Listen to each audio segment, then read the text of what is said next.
All right, welcome to section 3.3, converting to factored form and vertex form. Uh, and converting to vertex form is also known as completing the square, um, which is a tricky topic. This is one of the trickier sections in the whole textbook. So buckle in, get your favorite beverage, and be ready to pause it when you don't understand things, because there's going to be spots here where you're going to get a little stuck, and you might have to rewind, and that's okay. So, first of all, a quick reminder from the first sections about quadratic functions, quadratic equations, is there is standard form, which is where it's written out with these three terms, a number times x squared plus a number times x plus c.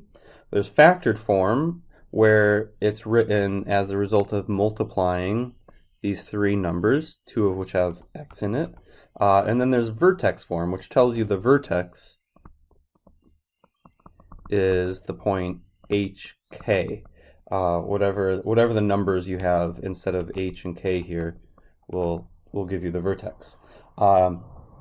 Okay, so and we're gonna be what this section is all about is going from standard form to factored form, and also going from standard form to vertex form, which is especially tricky. All right, so let's start with we want to write this in precisely factored form. So it's already basically factored form, but notice with factored form, it doesn't have, like, this has a 2x plus 4, whereas this just has like x minus something and x minus something else. It doesn't have a 2x in that factored form. So how can we get rid of this 2 here? And also, how can we write it as x minus something? So what I'm going to do is just, first of all, take out the 2 from this. You have a common factor of 2. So you can write this as 2 times x plus 2 times x minus 1. Because the 2 times x is 2x, 2 times 2 is 4, so that's the same thing. But then this says x plus 2, and I want it to say minus there. So the trick there is that you can just write that as x minus negative 2. And x minus negative 2 is the same thing as x plus 2. So that is now in factored form, in exactly the same kind of factored form as here. You just, meaning like you only have an x here, not like 2x, and then it's written as subtraction. So we can say what the values of r and s here are. There's r equals negative 2 and s equals 1.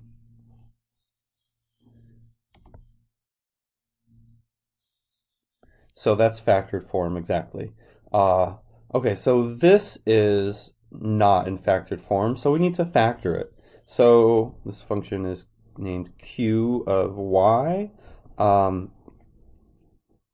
So let's see, if this is just y squared here, we could have two factors, each that just have a y in it, and then we're gonna, remember, try to get two numbers here, whoops, that multiply out to make 16 and will add up to make 8y. And if you're struggling with like how to do that, you might want to work on your D.1, D.2 homework if you haven't done that yet, or go back and watch those videos on D.1 and D.2 to see how this works. So let's see, two numbers that multiply to make 16 and add up to 8 would be 4 and 4. And you can check by foiling this out. If you do y times y, you'll get y squared. 4 times y would be 4y plus another 4y makes 8y. And then 4 times 4 is 16. So that works. And you can also just write this as q of y equals y plus 4 squared, of course. If you wanted to write it exactly in factored form, it shouldn't have a plus here, that we should be able to write this as minus. So the trick to write this as with subtraction, but so without actually changing it, is we're just like before, we're going to write it as y minus negative 4. Y minus negative 4 is the same thing as y plus 4, but now that is subtraction. And same thing over here. This is also y minus negative 4. So that is now in factored form, and the r is negative 4, and the s is also negative 4. Okay, so that is writing things precisely in factored form. Now, let's do the same thing here, but take something that's not necessarily in standard form and write it in standard form. All right, so first of all here, when you have this y equals 5 minus 4x squared, this is basically in standard form, but if you wanted to get it precisely in standard form, exactly like this, like a number times x squared plus a number times x plus a number times nothing, just a number, the c, then we have to change the order a little bit. We want the negative 4x squared to be first, and then there's no anything times x here. So you could write it out as a plus 0 times x, just so it's written precisely in standard form, and then there's a plus 5. Okay, so that is now in standard form, so we can say that a is negative 4, b is 0, and c is 5. And that's that. Okay, with this one, this is not in standard form or factored form. This is just a different way of writing it. So to get it into standard form, we need to distribute the x in there. So we're going to do x times x is x squared. X times negative 7 is minus 7x. Plus over here, we got 3 times x is 3x, and then plus 3 times 2 is plus 6. And then we've got two like terms we can combine here. That's going to make negative 7 plus 3 comes out to negative 4x.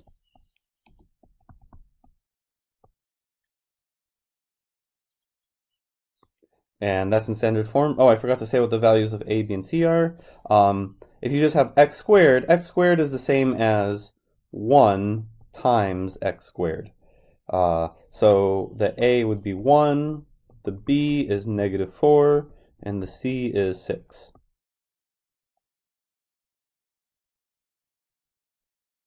So that's that one. Okay, let's look at c here. The first thing you might want to do is distribute the 2 and write this as t squared minus 9 plus 1. That is not allowed. That is a common mistake.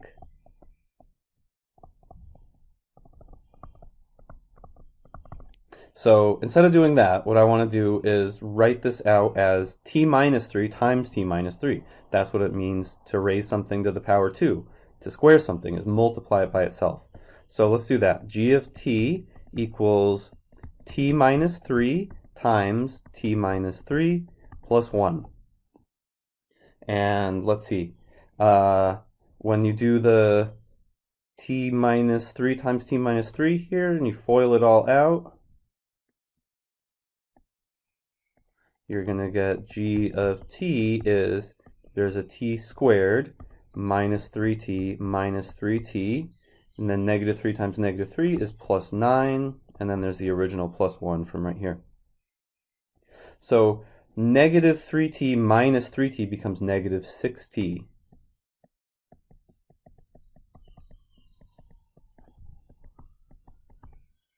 Those two terms combine, and then 9 plus 1 is plus 10. So that is now in standard form. The value of a is 1, because it's like 1 times t squared there, minus, and then the b is negative 6, and the c is 10. So that is now standard form. Okay. Now let's look at h of m here. This one is a little trickier. I'm going to do the same thing. Write this out with the x plus 5 over 2 squared with the x plus 5 over 2 multiplied by itself.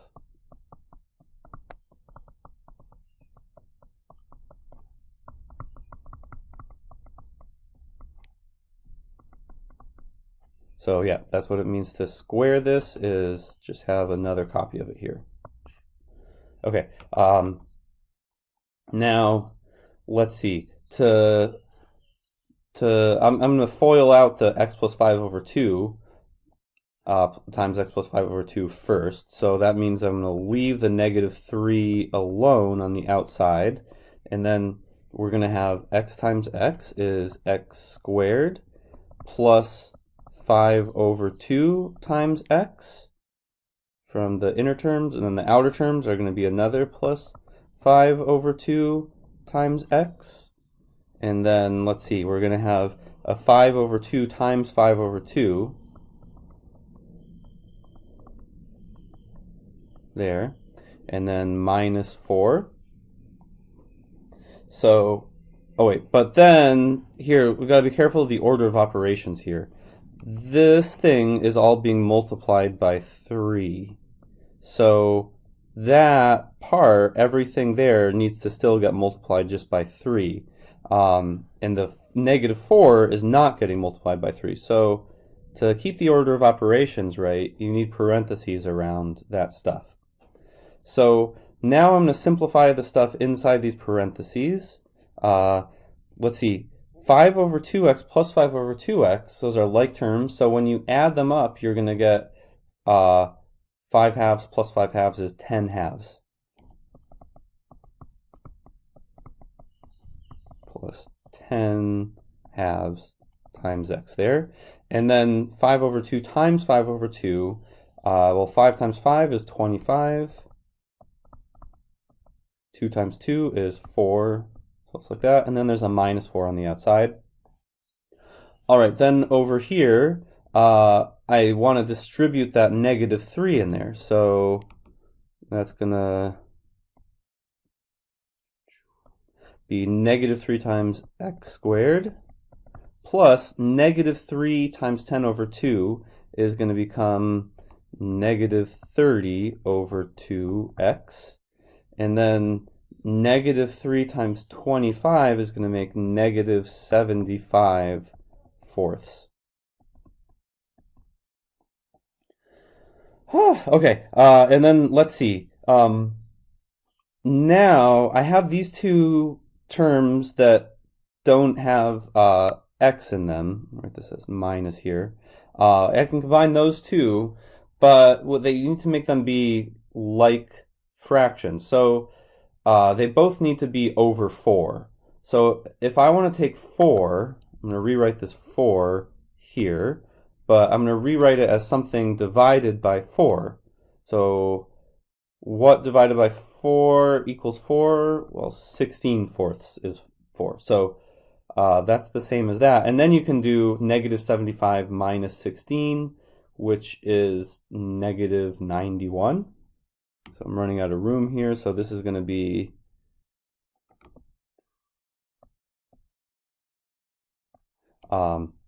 negative 3x squared.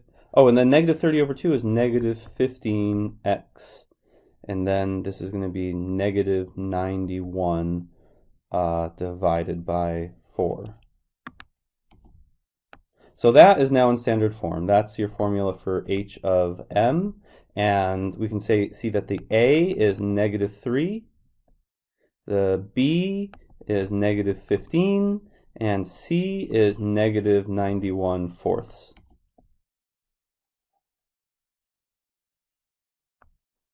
There we go. Okay, so what we're doing with these last two examples is sort of the process of completing the square but backwards. When we complete the square, which is what example 4 is going to be about and what the next page is all about, is going to be like starting with something in standard form, like like these results are, but then figuring out how to go backwards through these steps to write something in vertex form, like the way the question started. So it's a tricky process, but to understand that, first we need to understand what perfect square trinomials look like. So this example, I actually recommend pausing it right here to do these yourself, because there's something you definitely should be able to do yourself. Maybe I should have made them exercises. And then in a moment, I'll do them. So let's pause it and try these right now.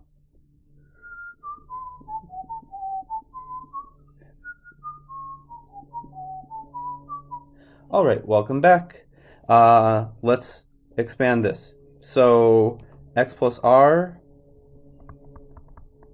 times x plus r. If you FOIL that out, you're going to get x times x is x squared. X times r, x times r is rx. This x times r is also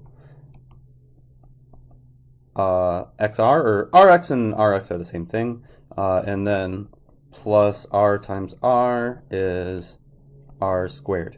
And then you have an r times x and another r times x, so you can combine those terms to make 2 times rx.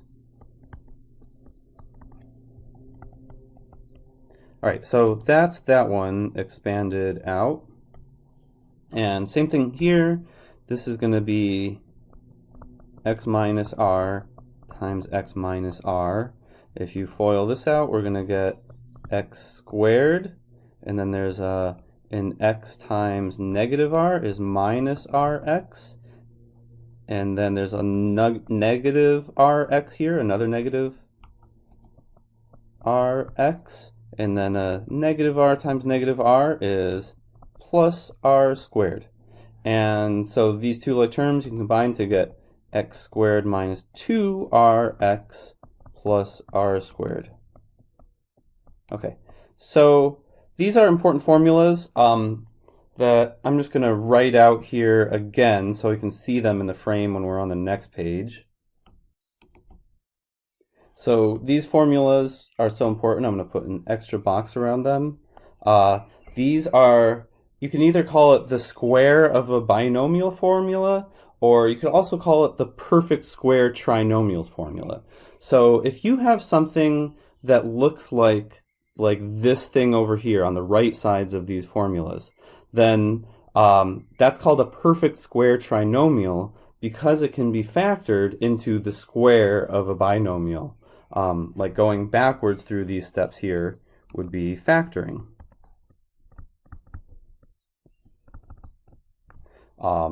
And so the idea with completing the square, well, actually, before I go into completing the square, let me just say that these formulas are really super important. They definitely need to be memorized if you want to do well in this class. You might want to make a flashcard with like an x plus r squared on one side, and then another, and on the other side of your flashcard, write x squared plus 2rx plus r squared, and do the same thing with this one. The only difference here is that this has a minus here and a minus here. So it needs to be memorized because you're going to need to know how to use it. Let me say that a little differently. You're going to need to have it memorized so that you're going to see why you need it, because we're going to go from things that look like this, and you have to figure out how to make something look like this to get it to be factored that way. And also it's useful to go the other way sometimes too. You can always, when you want to go the multiplying out thing, you can always just FOIL it out like we did here. But it's a handy trick to know it. And anyways, it's going to be super important to have it memorized to be able to do these completing the square problems. Anyways, let's look at how to complete the square. It's a method for converting from standard form to factored form. So the idea is to get part of the expression into the form x squared plus 2rx plus r squared, or maybe x squared minus 2rx plus r squared, and it would be this kind of perfect square trinomial. And that part of the expression can be written as x plus r squared, or maybe x minus r squared. So let's see how to do that with some examples. So we're going to do 5 examples here, and then you're going to be trying it on your own with some exercises. Okay, so for example 4a, if we want to write this in vertex form, we want to make it look like something like this. But we got to figure out what the r is. So let's see, is 4 equal to something squared?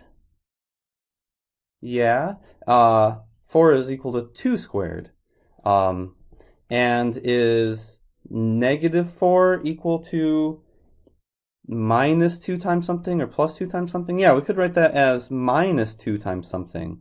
So in other words, I'm going to rewrite this as x squared minus 2 times, let's see, 2x plus 2 squared.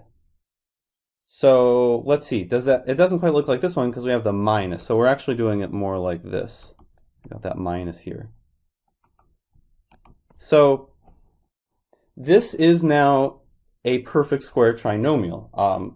It was already a perfect square trinomial, but I'm writing it like this just to make it clear that we can see what the r is. The r is 2.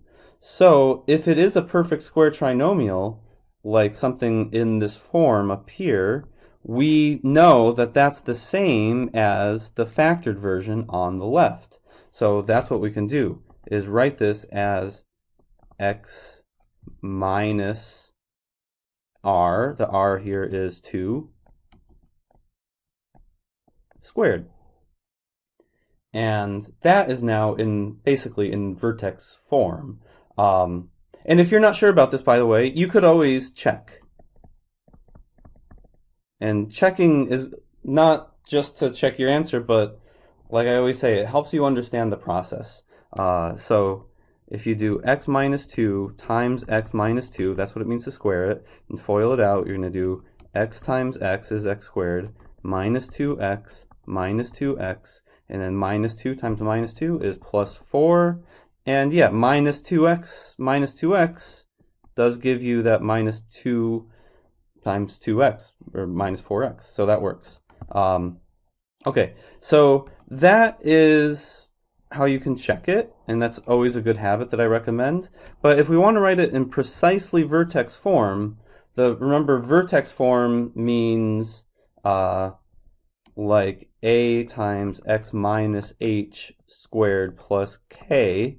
We can see what the h is here. The h is basically the same thing as the r. We have x minus 2 squared, but the a is 1. So this is 1 times x minus 2 squared, and then the k is just 0. So we have a equals 1, h equals 2, and k equals 0. And that is now precisely in vertex form. So I don't care if you write it like this or like this, that's okay. Okay, so now let's say you have x squared minus 4x plus 5. How can you write that in vertex form? Well, here's more of the method of completing the square. If it's not, well, the last one was a little bit easier because it was basically already a perfect square trinomial. But now we need to get part of the expression into that form. So the trick is to say, well, I need this negative 4. That negative 4 needs to be the 2 times r part, because that's the coefficient of x. It needs to be negative 2rx. So I'm going to write this on the side over here. Negative 2r is, maybe I should say negative 2rx. Well, let's just say negative 2. Negative 2r is equal to negative 4 there. So what is the r? You can divide both sides here by -2 to cancel out that -2. So the r must be +2. So in other words, what this is saying is that we have x squared minus 2 times 2x. And that r is still 2. Okay, and then there's more here. There's still the +5. Next, what we want to have is we need a plus r squared term. So if r is 2, well then r squared is going to be 4. So that means we want to have a +4 here. Or you could write it as +2 squared if you want. But 2 squared is also 4. But wait, this was 5. It wasn't 4. So this stuff needs to add up to that 5, so it's going to be 4 plus 1. That adds up to 5. Okay, so now this stuff that I'm going to put this red bracket over, that is a perfect square trinomial. It's exactly the same thing we had before. We have x squared minus 2 times 2 plus 2 squared. That stuff you can factor into x minus 2 squared. And it's still minus because this was a minus here. And that's how that factors. But then there's still a +1 left over. All right, so we took part of this expression, wrote it as a perfect square trinomial, like one of these forms, and we have the x minus r here. And now this is basically in vertex form. So this time the a is 1, the h is 2, and the k is 1. All right, so let's see. What if you have something like this? X squared plus 10x. Let's see. We're going to do the same thing as we did before. On the side over here, we got to figure out what is the value of r. And we need to have an r squared here. So in this case, we're saying that 2 times r is 10. So what is r? R must be 5. You can just divide both sides by 2 to get that. And you get r equals 5. Scooch this over to make some room. And we're also going to need to have r squared. So if r is 5, r squared must be 5 squared, 25. So this is going to be, I'm going to write this as x squared plus 2 times 5 times x. And then we need to have plus 25 here. But this didn't have a plus 25. It was just like, you can think of it as plus 0 there. So you can have plus 25 and then minus 25 is a trick. So plus 25 minus 25 is the same thing as 0. And it makes it so this part of the expression can now be factored into this form, x plus 5 squared. And there's still the minus 25 there. So that is now in vertex form. If you wanted to be a little bit more precise, I guess you could write it as x minus -5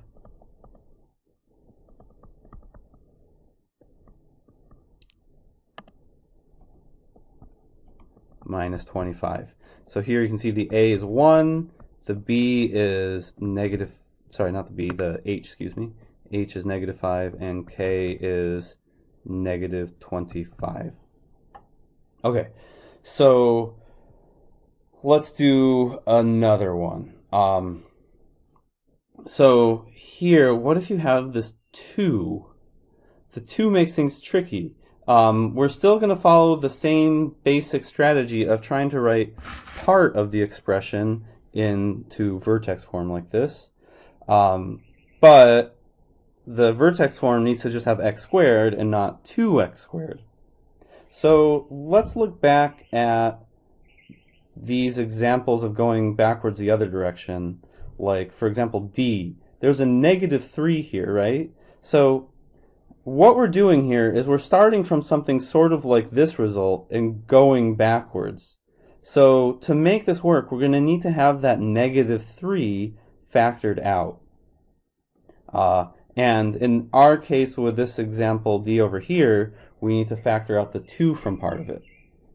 So here's how I want to do it. I'm going to factor out the 2 from the x squared plus 4x part and leave the 10 alone. Because the 2, you could just distribute it into these two. Oh wait, but this wouldn't be 4x. What should that be? That should be 2 times 2x would make 4x. Okay. So we've done that, and now just this part in here, that's the part we're going to try to turn into a perfect square trinomial. So let's see. We're going to do the same process as I did with these other two to figure out what is the r and what is the r squared. So if you have plus 2x, that plus 2x must be the 2rx. So 2r here must be equal to 2. So divide both sides by 2, you get r is 1. And if r is 1, then r squared, 1 squared is 1. So that's what I want to have in here. So I'm going to write it here with a 2 times x squared plus 2x. And then I need to have a plus 1 here to make it have the plus r squared part. So I'm going to have a plus 1. But if this didn't have a plus 1 there, I'm going to write it as plus 1 minus 1. And then there's still the plus 10 on the outside.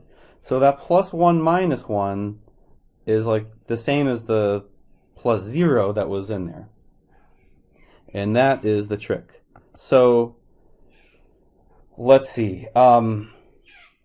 Next what we can do is take this stuff here. I'm going to put this red bracket around. That is now a perfect square trinomial. So I'm going to write that as with a 2 times x plus 1 squared. Remember that plus 2x there, you might want to think of that as plus 2 times 1. And then there's still, so that turns into this thing here, and then there's still this minus 1. And the plus 10 on the outside. Okay, so this is not exactly vertex form yet because of the way the 2 is factored out from this whole thing. So what I'm going to do is distribute the 2 in. I'm going to do the 2 times this whole thing in parentheses, and also the 2 times -1. So that's going to look like 2 times x plus 1 squared. 2 times -1 is minus 2, and then plus 10. And those can now be combined to make plus 8.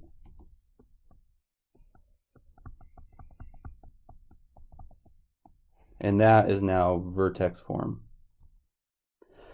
Okay, so this is a very tricky process. I'm going to do one more that's kind of like that, but this one's actually going to be a little extra tricky.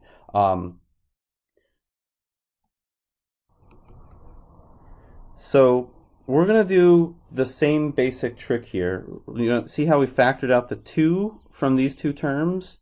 Here we also need to factor out the 3 so that we can have it so it's just 3 times x squared plus something here. I'm going to leave the minus 2 alone.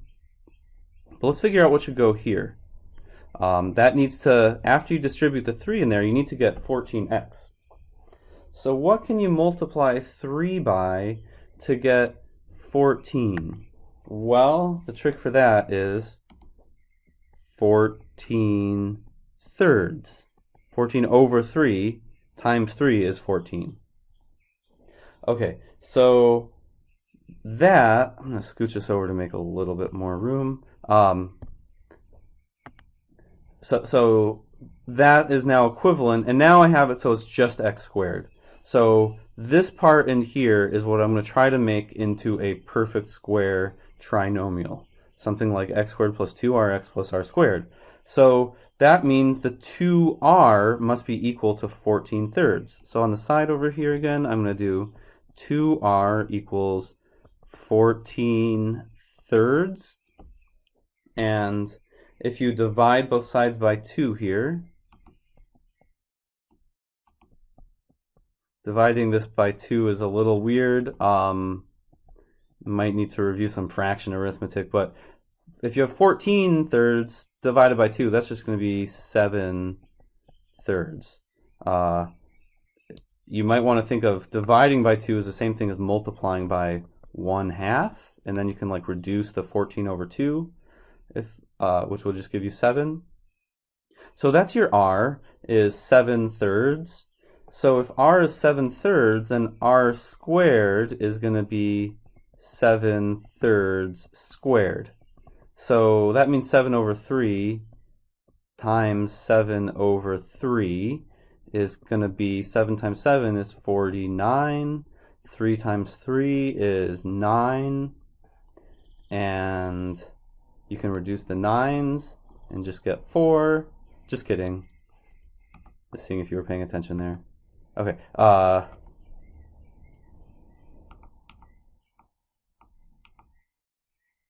Right, so 49 ninths.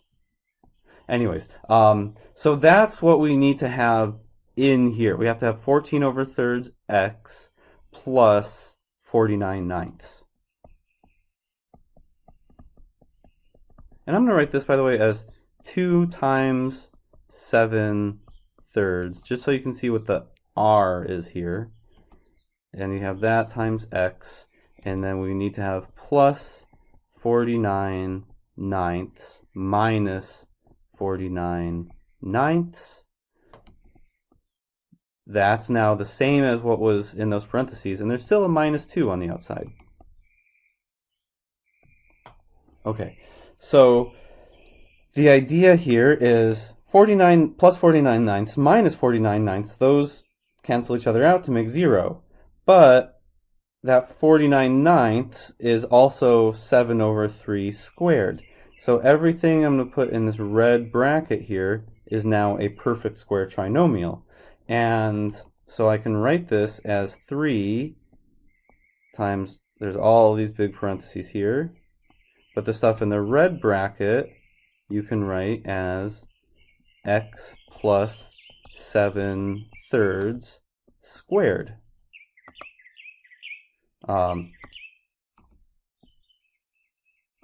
And then there's still this minus 49 ninths here and a minus 2 on the outside of that. So now we can take, to get this is almost there, but now to get it into proper vertex form, we're going to distribute the 3 in there, multiply each of these by 3, and that's going to look like 3 times the quantity, x plus 7 thirds squared, and then 3 times negative 49 ninths.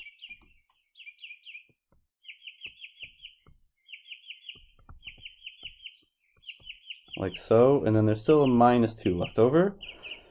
It's just been hanging out there the whole time, waiting to do something with it.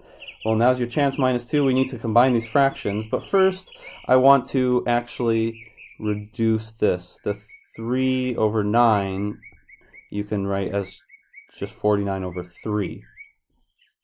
So I'm going to write it that way.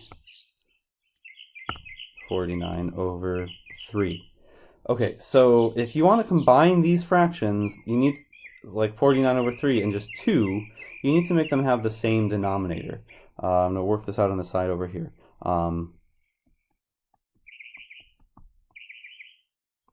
So I need to make this fraction be the same as 2. Whoops, I wrote that with a 2 there for some reason. Okay, so what over 3 is equal to 2? How about 6? I'm building that fraction up so that it's equal to 2, but now they're both thirds. So 6/3 is the same as 2. So 49 thirds minus 6/3 is 43 thirds. So that's how this is going to get combined. We're going to have 3 times x plus 7/3 squared minus 43 thirds. Okay, I told you this was one of the hardest sections in the book. These problems are hard for everybody. The strongest students struggle with these. I struggled with these when I was in school for sure. I still have nightmares about it sometimes. But the trick is to get practice with it. Ask for help when you need it. And next up, you have some exercises to do. So good luck with those. You probably want to try to compare them to the examples I did here. At least for exercise 1 is very similar to that last example. We are completing the square for those. Exercise 2 is a good question too, so definitely give that a shot. And exercise 3 is an optional challenge. If you're trying to get an A in the class, trying to stretch yourself if you're able to do the other ones, this is a really good problem, but you don't have to do it. So anyways, I'll talk to you in the next video.